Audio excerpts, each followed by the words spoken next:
Der Flur roch nach Zitronenpolitur und einem blumigen Duft aus dem Duftspender an der Wand. Wilhelm Keller kam um 2:14 Uhr morgens um die Ecke und blieb so schnell stehen, dass seine Schuhe auf dem Marmor quietschten. Eine Frau stand auf einem Tritthocker und reichte nach dem obersten Regal des Einbaubücherregals. Ihre Uniform war grau, ihr Bauch war rund und spannte sich straff gegen den Stoff. Ihre Ärmel waren bis zu den Ellbogen zurückgerutscht und die blauen Flecken an ihrem linken Handgelenk sahen genau wie Fingerabdrücke aus. 5 Stück. Violett in der Mitte, ungesund gelb an den Rändern. Ein paar Tage alt, vielleicht eine Woche, die Art von Spuren, die jemand hinterlässt, der sie festgepackt und festgehalten hat. Sie war hochschwanger. So schwanger, dass alles schwer aussah. Atmen, stehen, sogar um 2 Uhr morgens nach einer Flasche I am Regal greifen. Er hätte weitergehen sollen. Er war der Besitzer dieses Hauses. Ein Mann, der mehr wert war als die meisten kleinen Länder. Er hatte sein Vermögen mit eigenen Händen und einer Rücksichtslosigkeit aufgebaut, die andere Männer die Straßenseite wechseln ließ, um ihm aus dem Weg zu gehen. Er hatte Regeln, was das Anstarren von Personal betraf. Regeln hatten ihn am Leben gehalten. Regeln hatten verhindert, dass er der Art von Mann wurde, die sein Vater gewesen war. Aber etwas an der Art, wie sie sich hielt, zog an einem Faden in seiner Erinnerung. Die Neigung ihres Kopfes. Die Art, wie sie ihr Kinn einzieht, wenn sie sich konzentriert. Der fast unsichtbare Hauch von Erschöpfung, der verriet, dass sie schon viel zu lange Lasten trug, physisch und anderweitig. Dann drehte sie sich leicht, um ihre Hand am Bücherregal abzustützen, und das Licht aus dem Flur fiel auf ihr Gesicht. Die Narbe war klein, vielleicht einen halben Zentimeter lang, direkt über ihrer linken Augenbraue. Blassweiß auf ihrer Haut, alt genug, dass sie fast verblasst war. Fast. Aber er kannte diese Narbe. Er hatte zugesehen, wie sie bekommen hatte. Er stand nur einen Meter entfernt auf einem kaputten Gehweg, als sie von einem Maschendrahtzaun fiel.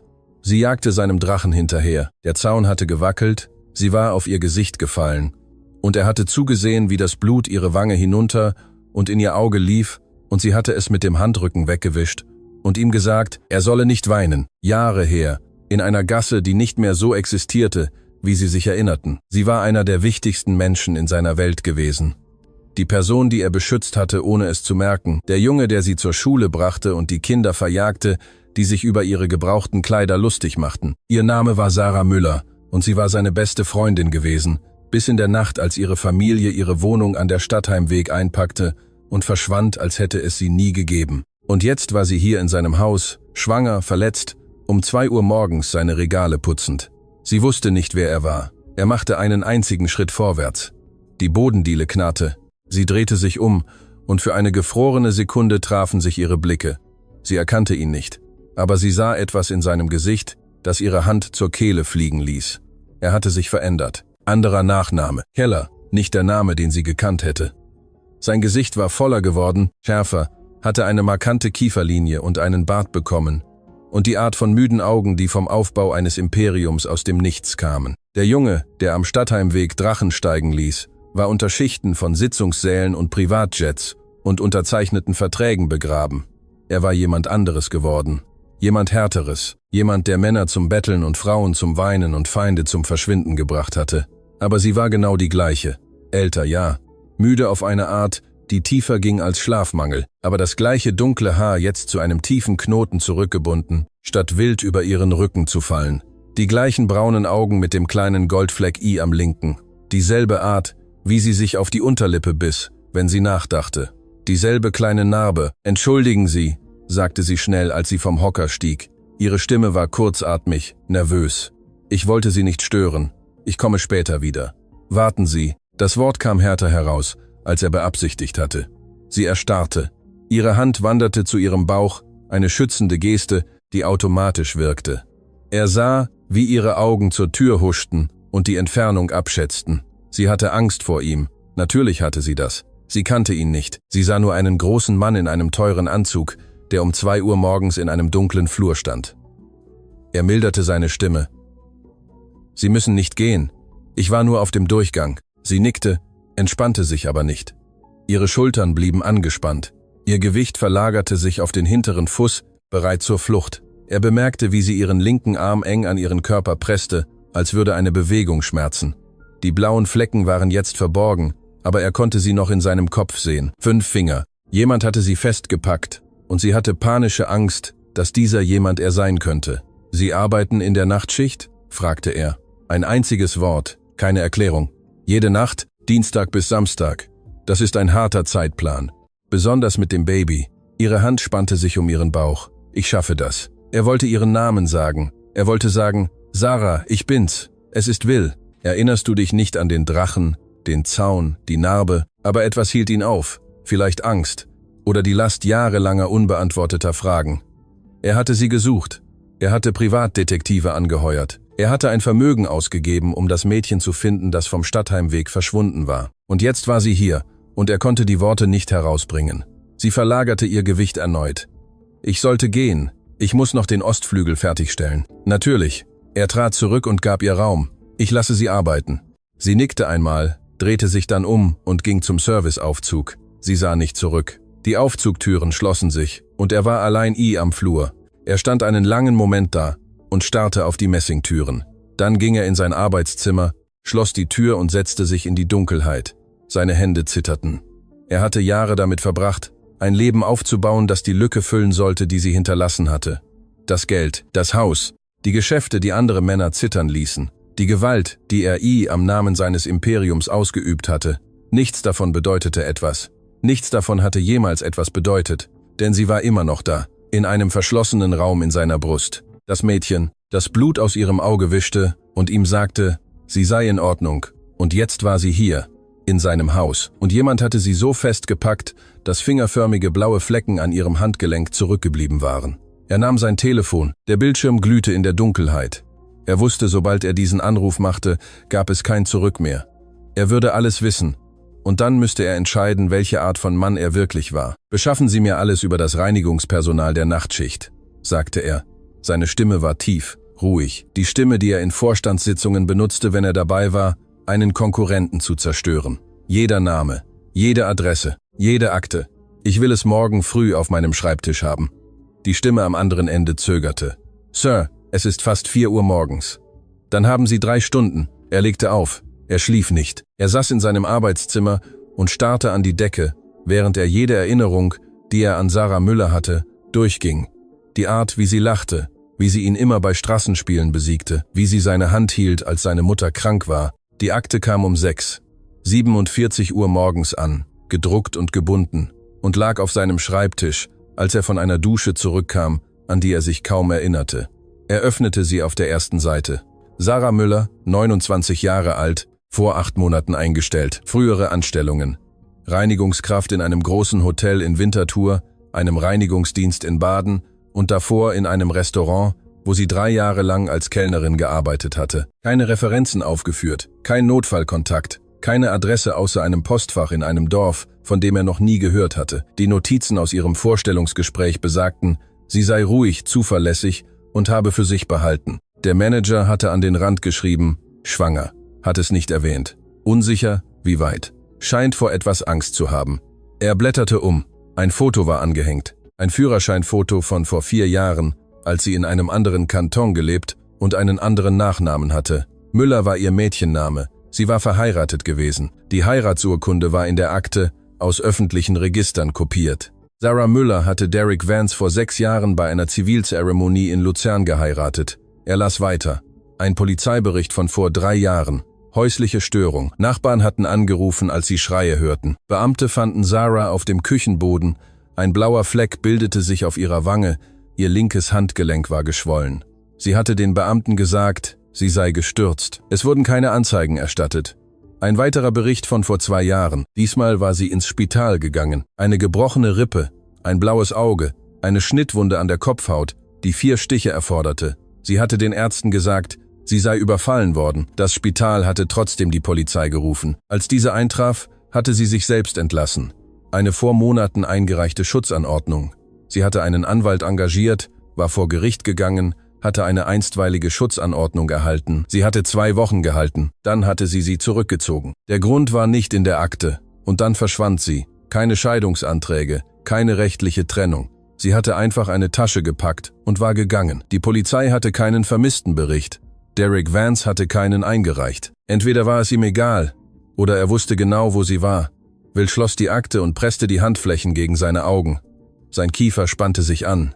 Nicht nur Wut, Wiedererkennung. Er hatte diese blauen Flecken schon einmal gesehen, bei seiner Mutter. Vor 25 Jahren, bevor sein Vater bei einem Autounfall starb, der kein Unfall war, bevor Wilhelm Keller lernte, dass der einzige Weg zu überleben darin bestand, gefährlicher zu werden als die Männer, die einem wehtun wollten. Er stand auf, er ging zum Fenster. Die Sonne war jetzt aufgegangen und warf goldenes Licht über den Garten. Irgendwo am Ostflügel schlief Sarah Müller wahrscheinlich in einem der kleinen Personalzimmer. Am 3. Stock, ihre Hand auf ihrem Bauch, ihre Träume voller Schatten. Er hatte sie einmal verschwinden lassen. Er war eines Morgens aufgewacht und hatte sie weggefunden, und er wusste nicht, wie er sie finden sollte, und nach einer Weile hörte er auf, es zu versuchen. Er sagte sich, sie wolle nicht gefunden werden. Er sagte sich, es sei besser so. Er hatte sich geirrt, er war kein Junge mehr. Er war ein Mann, der ein Imperium aus reiner Rücksichtslosigkeit aufgebaut hatte.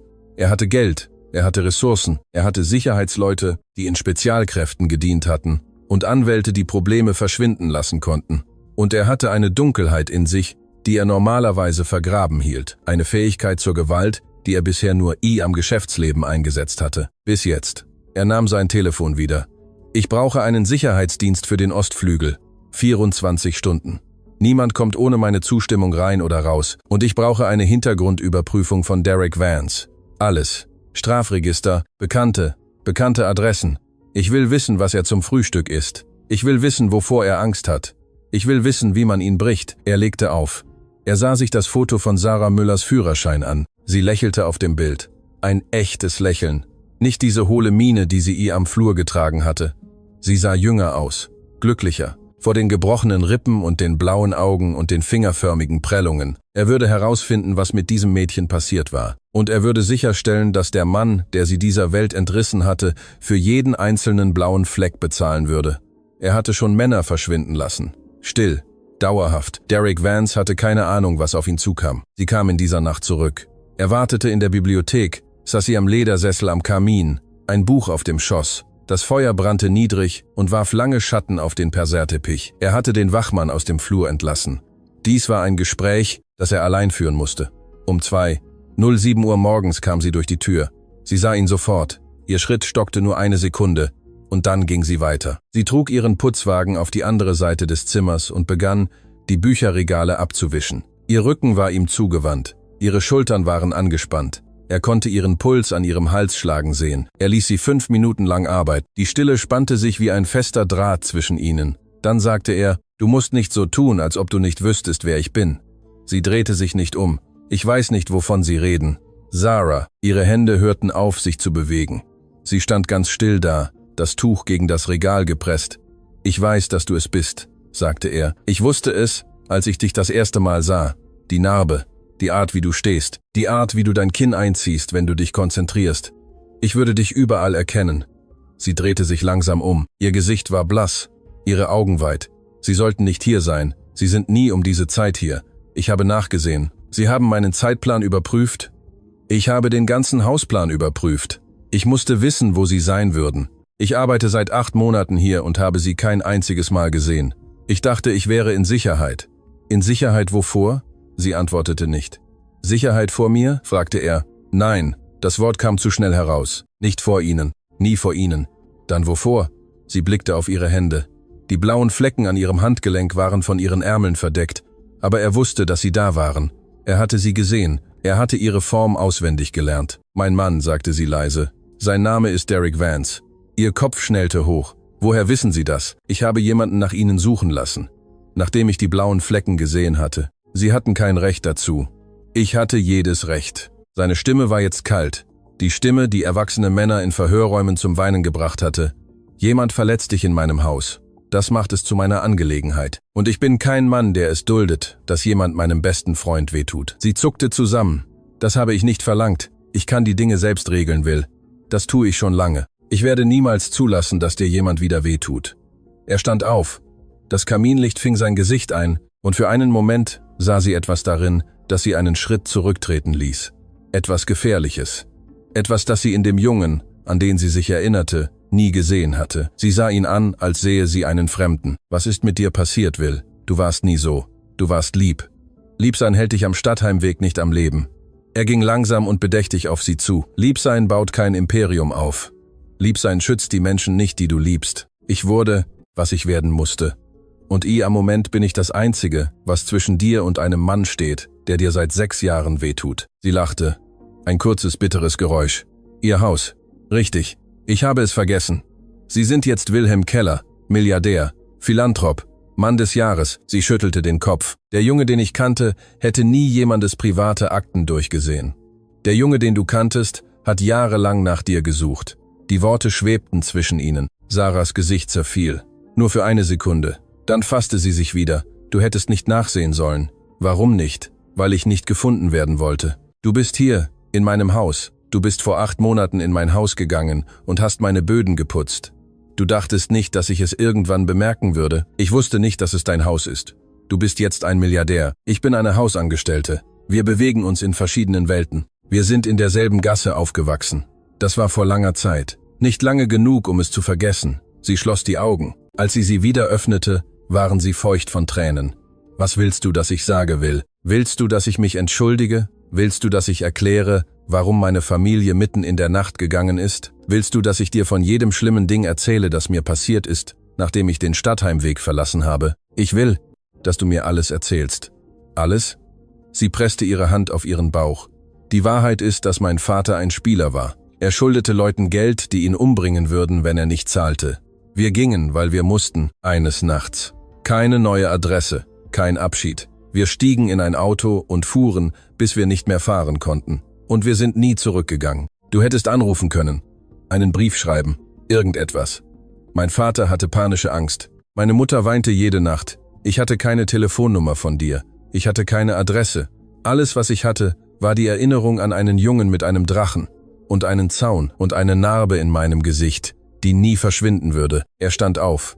Er ging langsam auf sie zu, gab ihr Zeit zurückzutreten. Sie bewegte sich nicht. Ich habe dir Briefe geschrieben, sagte er. 2 Jahre lang, jede Woche. Ich habe sie an deine alte Adresse geschickt. Ich habe sie an die Arbeitsstelle deines Vaters geschickt. Ich habe sie an jede Sarah Müller geschickt, die ich am Telefonbuch finden konnte. Keiner kam zurück. Keiner wurde beantwortet. Sie weinte jetzt. Stille Tränen liefen über ihre Wangen. Ich dachte, du hättest nicht einmal versucht, mich zu finden, sagte er. Seine Stimme war tief. Ich dachte, du hättest vergessen, wie wir damals herumgescherzt und gespielt haben. Ich hatte nie wieder einen Freund wie dich. Sie sah ihn einen Moment an, bevor sie antwortete. Ich habe es nicht vergessen. Warum hast du dich dann nicht gemeldet? Weil ich mich schämte. Er blieb vor ihr stehen, nah genug, um sie zu berühren. Nah genug, um die kleine Narbe über ihrer Augenbraue zu sehen. Die er bluten gesehen hatte. Geschämt wofür? Für alles. Sie wischte sich mit dem Handrücken über das Gesicht. Mein Vater hat alles verloren. Wir zogen in eine Notunterkunft. Meine Mutter wurde krank. Ich brach die Schule ab. Ich hatte 3 Jobs. Ich heiratete den falschen Mann, weil ich dachte, er könnte mich retten. Ich dachte manchmal an unsere Freundschaft, wie die Dinge anders hätten sein können, wenn wir in Kontakt geblieben wären. Vielleicht wäre ich nicht alles allein durchgemacht. Ich hatte niemanden. Keine Freunde. Ich dachte jeden Tag an dich, sagte sie leise. Er streckte die Hand aus. Langsam, gab ihr jede Gelegenheit, sich zurückzuziehen. Seine Finger berührten ihr Kinn, neigten ihr Gesicht nach oben, damit er sie ansehen konnte. Ich bin nicht der Junge, an den du dich erinnerst, sagte er. Ich auch nicht. Ist mir egal. Sie starrte ihn an. Sollte es aber. Ich bin verheiratet. Ich bin schwanger. Ich renne vor einem Mann weg, der mir wehtut. Ich bin nicht mehr dasselbe Mädchen, das du kanntest. Sie ist nicht gestorben, sagte er. Sie steht direkt vor mir. Sie wurde nur unter Jahren von Angst und Schmerz und schlechten Entscheidungen begraben. Aber sie ist immer noch da. Ich kann sie sehen. Sarah gab ein Geräusch von sich. Kein Wort. Etwas zwischen Schluchzen und Lachen. Ihre Hand wanderte von ihrem Bauch zu seiner Brust. Und er spürte ihre Finger an seinem Hemd zittern. Ich werde nicht zulassen, dass er dir wieder wehtut, sagte Will. Seine Stimme war tief, gefährlich. Niemals wieder. Verstehst du mich? Du bist hier in Sicherheit. Du bist bei mir in Sicherheit. Und wenn er versucht, sich dir zu nähern, ich werde ihn beenden. Nicht verhaften, nicht erschrecken. Beenden. Das kannst du nicht versprechen. Das kann ich, und das werde ich. Er nahm seine Hand von ihrem Kinn. Es gibt 23 Schlafzimmer in diesem Haus. Such dir eines aus. Ich lasse an jeder Tür Sicherheitspersonal postieren. Er wird dir nicht nahe kommen. Ich kann das nicht annehmen. Du nimmst es nicht an. Ich sage es dir. Er trat zurück. Du bist einmal verschwunden. Ich habe dich gehen lassen. Diesen Fehler mache ich nicht noch einmal. Sie sah ihn lange an. Ihre Hand war flach auf ihren Bauch gepresst. Und er konnte sehen, wie das Baby unter ihrer Hand zappelte. Eine kleine Bewegung am Stoff ihrer Uniform. Okay, flüsterte sie. Okay. Sie zog am nächsten Morgen in den Ostflügel. Er gab ihr das Zimmer am Ende des Flurs. Das mit Fenstern an 2 Wänden und einem Badezimmer, das größer war als ihre alte Wohnung. Er ließ Blumen auf die Kommode stellen. Er ließ einen Korb mit Babyartikeln auf dem Bett liegen, Strampler und Decken und einen kleinen Stoffhasen mit Schlappohren. Sie stand eine ganze Minute lang am Türrahmen, bevor sie eintrat. »Das ist zu viel«, sagte sie. »Es ist ein Zimmer. Es ist ein Palast. Es ist ein Zimmer mit einem Bett und einem Badezimmer. Du brauchst einen Platz zum Schlafen. Du musst in Sicherheit sein. Das ist alles, was es ist.« Sie sah ihn über ihre Schulter an. »Du hast dich nicht verändert. Ich habe mich sehr verändert. Nicht da, wo es zählt.« Er wusste nicht, was er darauf sagen sollte. Also sagte er nichts. Er nickte nur und ging weg, ließ sie am Türrahmen eines Zimmers stehen, das zu schön für eine Hausangestellte war. Und nicht schön genug für die Frau, die er jahrelang vermisst hatte. In dieser Nacht sah er sich das Sicherheitsvideo vom Tor an. Ein Mann in einer Lederjacke stand 3 Stunden lang außerhalb des Zauns und starrte auf das Haus. Er versuchte nie einzutreten. Er stand nur da und rauchte Zigarette um Zigarette, sein Gesicht zur Kamera geneigt, lächelnd. Derek Vance wusste genau, wo sie war, und er wartete. Die erste Woche war seltsam. Sarah blieb die meiste Zeit in ihrem Zimmer. Sie kam zum Essen heraus, aß schnell und ging zurück. Sie nutzte den Garten oder den Pool oder keine der anderen Annehmlichkeiten, die das Leben auf einem Milliardärsanwesen mit sich brachte. Sie verhielt sich wie ein Gast, der Angst hatte, gebeten zu werden zu gehen. Will gab ihr Raum. Er meldete sich einmal am Tag, meistens abends, klopfte an ihre Tür und fragte, ob sie etwas brauchte. Sie sagte immer nein. Sie sah immer dankbar aus, dass er gefragt hatte. Aber er beobachtete auch. Er sah sich jeden Morgen die Sicherheitsaufnahmen an und suchte nach Derek Vance. Er las die Hintergrundüberprüfung von Derek Vance 3-mal durch und memorierte jedes Detail.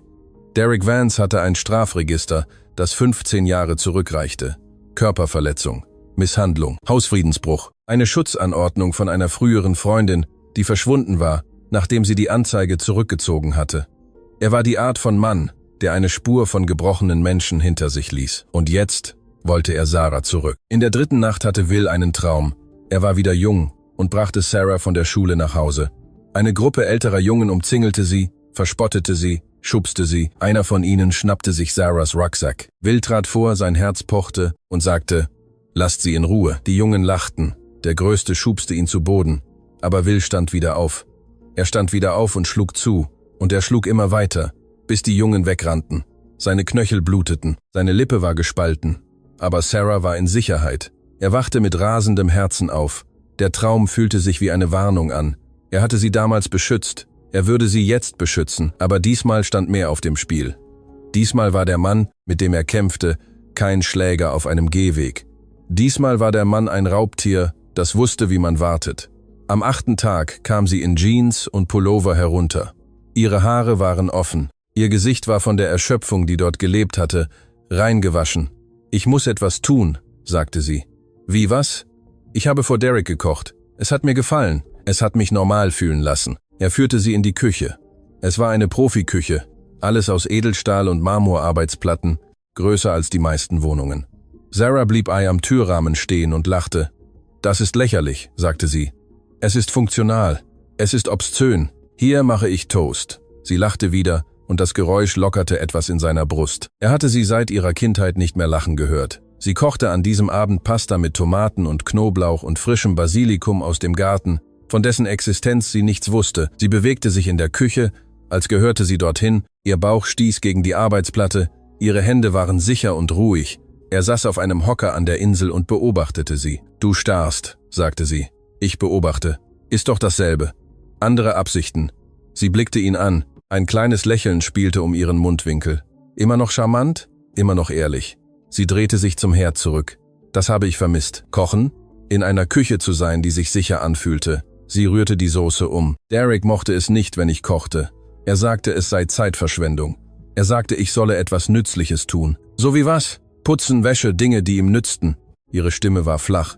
Er sah mich nicht als Person. Er sah mich als Ressource. Wills Hände spannten sich am Rand der Arbeitsplatte an. Er dachte an die Akte, die gebrochene Rippe, das blaue Auge, die 4 Stiche an ihrer Kopfhaut. »Es ist in Ordnung«, sagte sie, als könnte sie seine Wut spüren.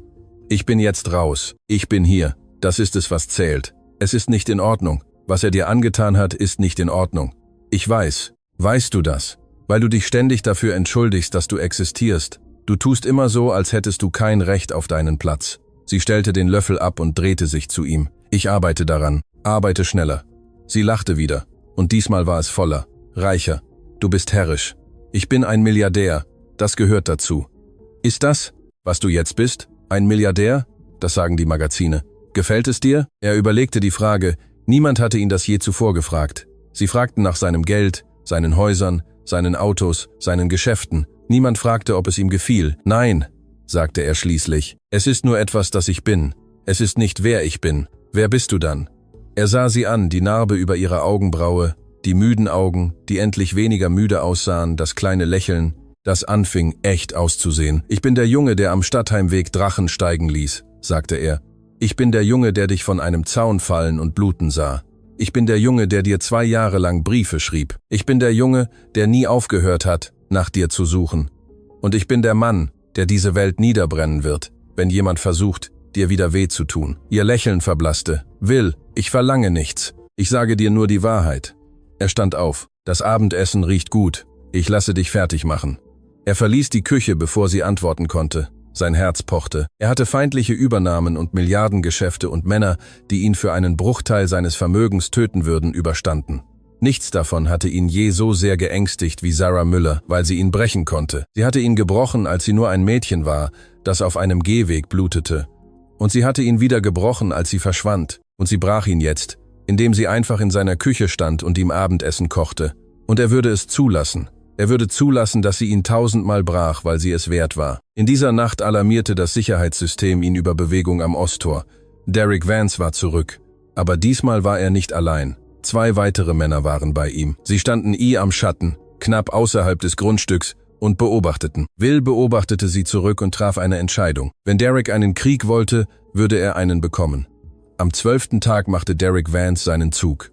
Will war in seinem Arbeitszimmer, als der Sicherheitsalarm kam. Ein Mann, der Dereks Beschreibung entsprach, wurde am Tor gesichtet. Er fragte nach Sarah. Er ging nicht weg. Will ging zum Sicherheitsbüro. Die Monitore zeigten einen Mann in einer Lederjacke, der am Haupttor stand, die Hände in den Taschen, das Gesicht zur Kamera geneigt. Er lächelte, ein kaltes, wissendes Lächeln. Hinter ihm, knapp außerhalb der Kamera, warteten die beiden anderen Männer. Das ist er, sagte Will. Wir haben ihm gesagt, er solle gehen, sagte der Sicherheitschef. Er weigert sich, sagt, er habe ein Recht, seine Frau zu sehen. Er hat hier keine Rechte. Ich weiß, Sir, aber er bricht keine Gesetze.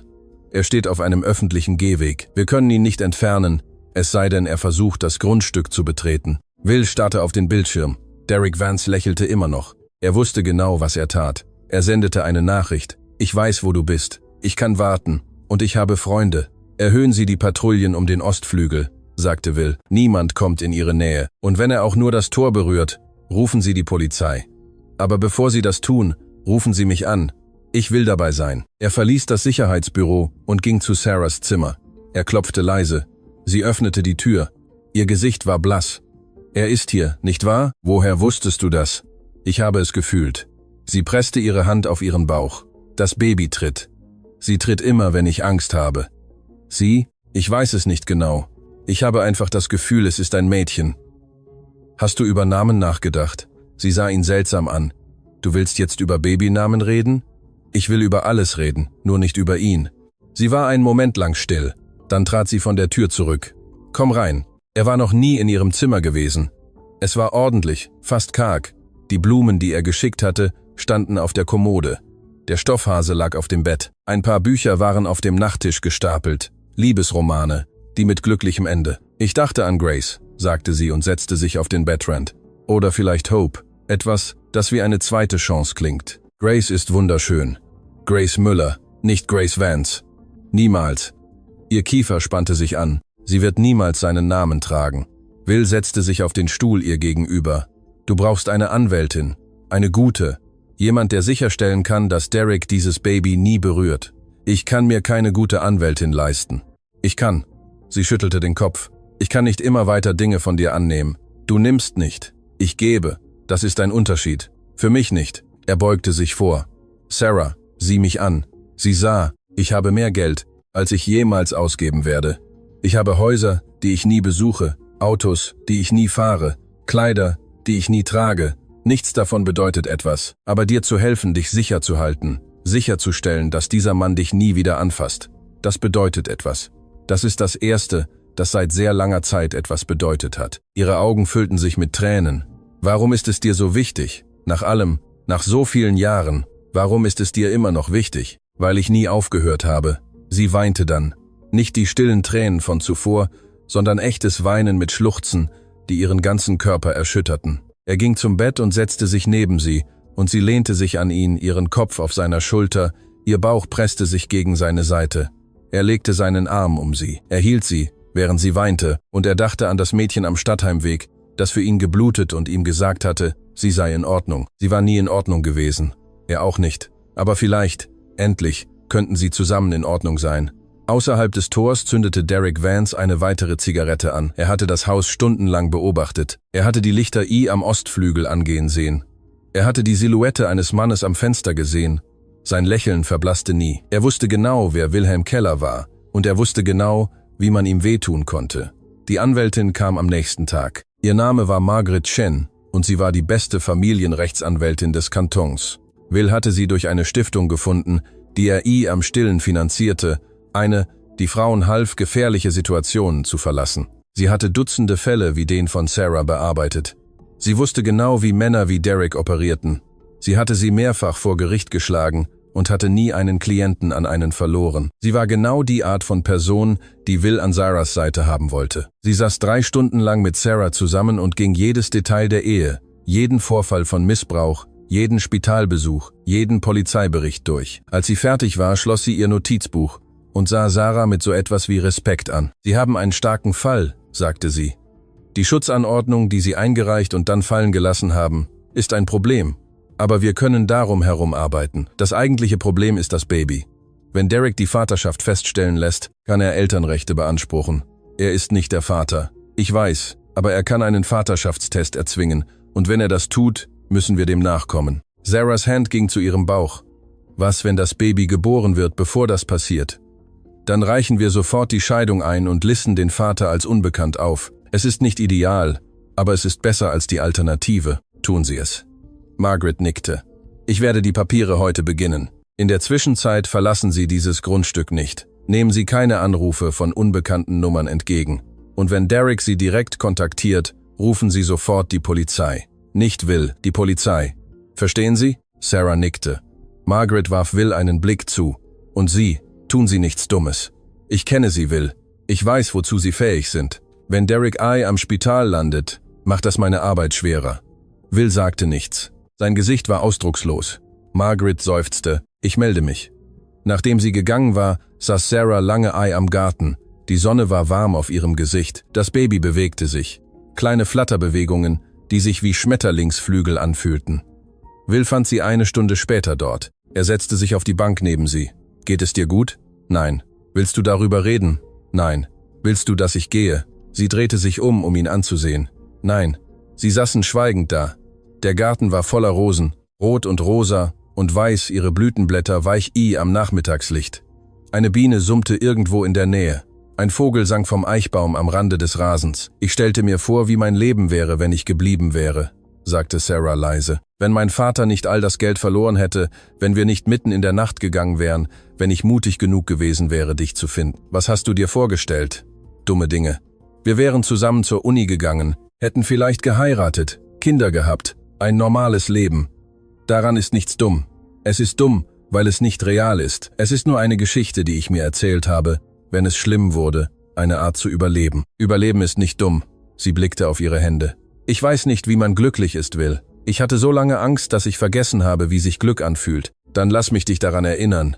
Er griff hinüber und nahm ihre Hand. Sie zog sie nicht weg. Erinnerst du dich, als wir Herrn Lehmanns Äpfel gestohlen haben, sagte er. Wir sind über seinen Zaun geklettert und haben unsere Hemden mit Äpfeln gefüllt und sind so schnell gerannt, dass wir in der Gasse hingefallen sind. Ich habe mir das Knie aufgeschürft. Du hast geweint. Habe ich nicht. Doch, hast du. Und dann habe ich dir mein letztes Stück Kaugummi gegeben, damit du aufhörst. Sie lachte. Juicy Fruit. Das Beste. Daran habe ich seit Jahren nicht mehr gedacht. Wir waren damals glücklich. Wir waren Kinder. Wir waren glücklich, sagte er noch einmal. Und wir können wieder glücklich sein. Nicht auf dieselbe Art, aber auf irgendeine, wenn du es zulässt. Sie drückte seine Hand. Du lässt es so einfach klingen. Es ist nicht einfach. Nichts, was es wert ist, ist einfach. Er hob ihre Hand zu seinen Lippen und küsste ihre Fingerknöchel. Aber ich gehe nirgendwo hin. Diesmal nicht. Sie sagte nichts. Sie musste nicht. Ihre Augen sagten alles. In dieser Nacht rief Derek Vance Sarahs Telefon an. Sie hatte dieselbe Nummer behalten in der Hoffnung, er würde sie vergessen. Er hatte es nicht. Der Anruf kam um 23:47 Uhr. Sie ging nicht ran, aber er hinterließ eine Sprachnachricht. Seine Stimme war ruhig, fast freundlich. Ich weiß, dass du da drin bist, Schatz. Ich weiß vom Milliardär. Ich weiß vom Haus. Ich weiß alles. Und ich werde dich holen kommen. Nicht heute, nicht morgen, aber bald. Und wenn ich es tue, kann er nichts tun, um mich aufzuhalten. Die nächsten 2 Wochen waren ruhig. Derek erschien 3 weitere Male am Tor. Immer nachts, immer knapp außerhalb des Grundstücks. Er versuchte nie einzutreten. Er stand nur da und blickte auf das Haus, die Hände in den Taschen. Manchmal lächelte er, manchmal starrte er nur. Das Sicherheitsteam dokumentierte jeden Besuch. Die Anwältin nutzte die Dokumentation, um die Schutzanordnung zu stärken. Ein Richter unterzeichnete sie innerhalb von 48 Stunden. Sarah hörte auf, stündlich die Fenster zu kontrollieren. Sie begann, die Nächte durchzuschlafen. Sie begann mehr zu essen, sich mehr zu bewegen, mehr zu lächeln. Sie kochte Will jeden Abend Abendessen. Er räumte danach auf. Es wurde zu einem Ritual, die beiden in der Küche. Der Geruch von Knoblauch und Tomaten erfüllte die Luft, das Geräusch ihres Summens, während sie rührte. Eines Abends nach dem Essen saßen sie in der Bibliothek. Das Feuer brannte. Der Regen klopfte an die Fenster. »Ich muss dir etwas erzählen«, sagte Sarah. Will blickte von seinem Buch auf. »Das Baby ist nicht von Derek. Das habe ich dir gesagt, aber ich habe dir nicht alles erzählt.« Er legte das Buch weg. »Okay, ich bin in eine Klinik gegangen, zu einem Spender. Aber bevor ich das tat, dachte ich an dich.« Sein Herz setzte aus. »Ich weiß, es klingt verrückt. Wir hatten uns jahrelang nicht gesehen. Ich wusste nicht einmal, ob du noch lebtest. Aber als ich mich entschied, ein Baby zu wollen, als ich mich entschied, Mutter zu werden, dachte ich darüber nach, welche Art von Mensch mein Kind kennenlernen sollte. Jemand Zuverlässiges, jemand, der da ist, jemand, der für die Menschen kämpft, die ihm wichtig sind.« Sie blickte auf ihren Bauch. »Und ich dachte an dich. Den Jungen, der Drachen steigen ließ. Den Jungen, der mir sein letztes Kaugummi gab. Den Jungen, der mir 2 Jahre lang Briefe schrieb. Den besten Freund, den ich je hatte und den ich nie aufgehört habe zu vermissen. Sarah, ich sage nicht, dass das Baby deins ist. Sie ist es nicht. Sie ist von einem Spender, einem Fremden, jemandem, den ich nie kennen werde. Aber wenn ich sie ansehe, wenn ich sie treten fühle, denke ich darüber nach, was hätte sein können. Und ich denke an dich.« Er ging zum Sofa, wo sie saß. Er nahm ihr Gesicht in seine Hände. »Ich wünschte, sie wäre meins«, sagte er. »Ich wünschte, wir hätten die Dinge anders gemacht. Ich wünschte, ich hätte dich früher gefunden. Aber ich bin jetzt hier, und ich werde nicht gehen. Ich weiß, ich werde in ihrem Leben sein, wenn du es zulässt. Ich werde bei jedem Geburtstag, jedem Theaterstück in der Schule, jedem schlechten Date und gebrochenen Herzen dabei sein. Ich werde der Vater sein, den sie verdient.« Sarah begann zu weinen. »Will, ich liebe dich«, sagte er. »Ich weiß nicht genau, wann es passiert ist. Vielleicht war es der Moment, als ich dich in diesem Flur sah.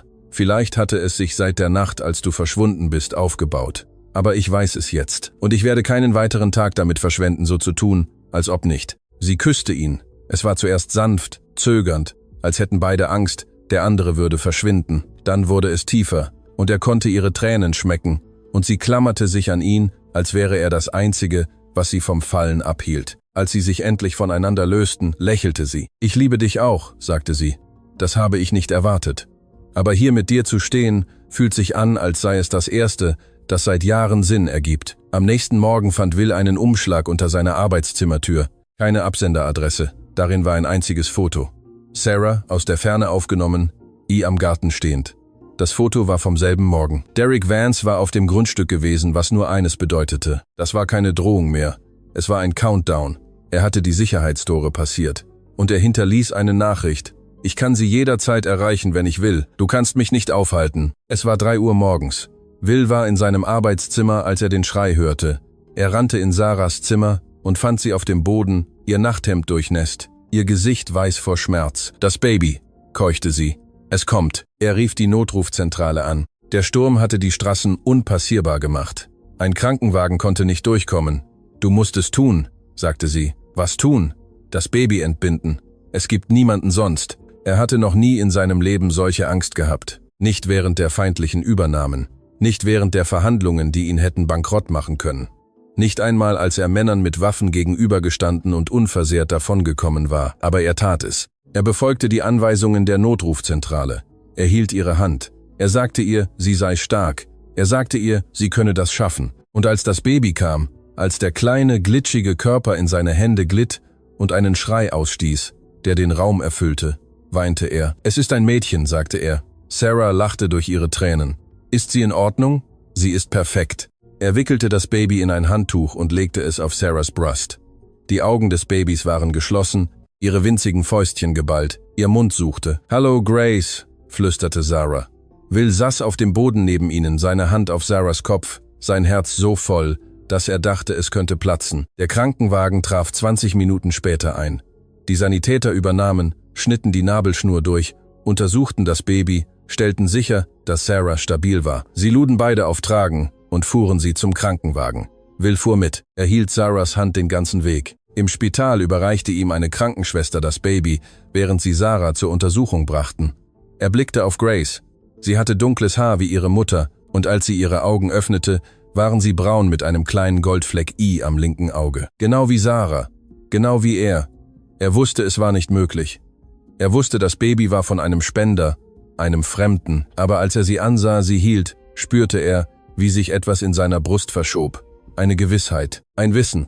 Dieses Kind war seins. Nicht durch Blut, nicht durch Gesetz, sondern durch etwas Tieferes. Etwas, das vor einem Leben auf einem kaputten Gehweg begonnen hatte, als ein Mädchen von einem Zaun gefallen war und ihm gesagt hatte, er solle nicht weinen. 3 Tage später betrat Derek Vance die Lobby des Spitals.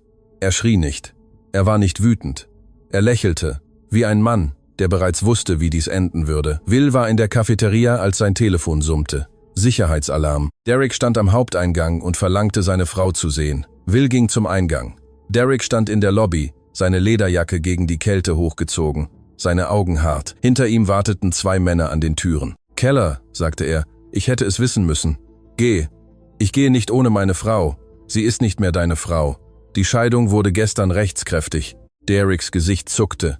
»Mir egal, was ein Stück Papier sagt. Sie gehört mir. Sie gehört niemandem.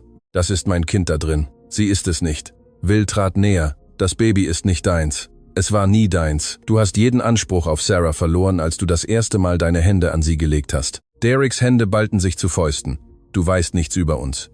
Ich weiß von der gebrochenen Rippe, dem blauen Auge, den 4 Stichen an ihrer Kopfhaut. Ich weiß von der Schutzanordnung, die sie eingereicht und dann fallen gelassen hat, weil du ihre Mutter mit dem Tod bedroht hast.« Wills Stimme war kalt, tief, tödlich. »Ich weiß alles, Derek. Und ich habe die Beweise, um dich für sehr lange Zeit wegzusperren. Du bluffst.« Will trat noch näher, so nah, dass er das Leder und die kalte Luft an Dereks Jacke riechen konnte. Seine Stimme sank zu einem Flüstern, aber es schnitt wie eine Klinge. »Du denkst, das ist Macht? Macht ist, sicherzustellen, dass du sie nie wieder anfasst. Macht ist zu wissen, dass du ins Gefängnis gehst. Und es gibt nichts, was du tun kannst, um das zu stoppen. Macht ist das hier.« Er hielt sein Telefon hoch, bereits gewählt. »Ein Anruf bei der Polizei.